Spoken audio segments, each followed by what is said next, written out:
আসসালামু আলাইকুম। পুলিশের দুইজন অতিরিক্ত পুলিশ সুপার পদমর্যাদার কর্মকর্তাকে সাময়িক বরখাস্ত করা হয়েছে।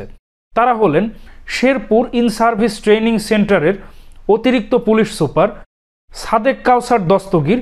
তিনি এর পূর্বে সিলেট মেট্রোপলিটন পুলিশের অতিরিক্ত উপপুলিশ কমিশনারও ছিলেন।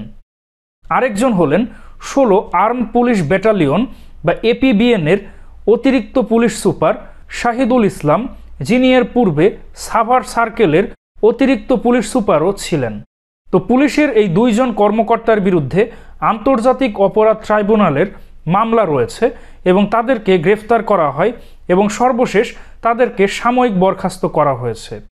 আর অন্তর্বর্তীকালীন সরকারের স্বরাষ্ট্র মন্ত্রণালয়ের জননিরাপত্তা বিভাগের পুলিশ এক শাখা থেকে দুটি পৃথক প্রজ্ঞাপনে পুলিশের এই দুইজন কর্মকর্তাকে সাময়িক বরখাস্ত করা হয়েছে। তো চলুন পুলিশের এই দুইজন কর্মকর্তাদের যে সাময়িক বরখাস্তের প্রজ্ঞাপন সেটা আমরা দেখে আসি। প্রথম প্রজ্ঞাপনে বলা হয়েছে, যেহেতু জনাব সাদেক কাউসার দস্তগীর অতিরিক্ত police super in service training centre Sherpur, সাবেক অতিরিক্ত উপপুলিশ কমিশনার উত্তর এসএমপি সিলেট এর বিরুদ্ধে কোতোয়ালি মডেল থানা এসএমপি সিলেটে মামলা নং 14 তারিখ 20/8/2024 ধারা 142, 47, 48, 302, 149, 34 পেনাল কোড রুজু করা হয়। তিনি উক্ত মামলার 2 নং এজাহার নামীয় আসামি, মামলার তদন্তকারী কর্মকর্তা পুলিশ পরিদর্শক নিরস্ত্র মোহাম্মদ মুরসালিন পিবিআই সিলেট জেলা গত 18/12/2024 খ্রিস্টাব্দ in service training centre Sherpur হতে তাকে গ্রেফতার করে বিজ্ঞ আদালতে সোপর্দ করে। যেহেতু জনাব সাদেক কাউসার দস্তগীরকে সরকারি চাকরি আইন 2018 এর 57 নং আইনের 39-এর 2 ধারার বিধান অনুযায়ী 18/12/2024 তারিখ থেকে সরকারি চাকরি হতে সাময়িক বরখাস্ত করা হলো। সাময়িক বরখাস্তকালীন তিনি খুলনা রেঞ্জ ডিআইজির কার্যালয়ে সংযুক্ত থাকবেন এবং বিধি অনুযায়ী খোরপোশ ভাতা প্রাপ্য হবেন। জনস্বার্থে এ আদেশ জারি করা হলো।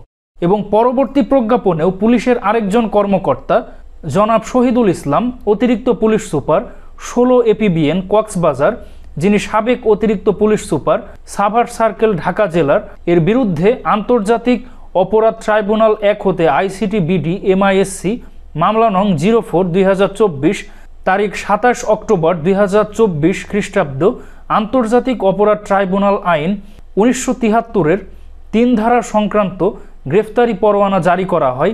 এ সংক্রান্তে পুলিশ সুপার গোপালগঞ্জ জেলার অধিযাচন পত্রের আলোকে পুলিশ পরিদর্শক প্রতুল কুমার শীল ডিবি কক্সবাজার উক্ত কর্মকর্তাকে 16 এপিবিএন কক্সবাজার হতে গত 30/10/2024 খ্রিস্টাব্দ গ্রেফতার করে 31/10/2024 খ্রিস্টাব্দ শাহবাগ থানা ডিএমপি ঢাকায় হাজির হন।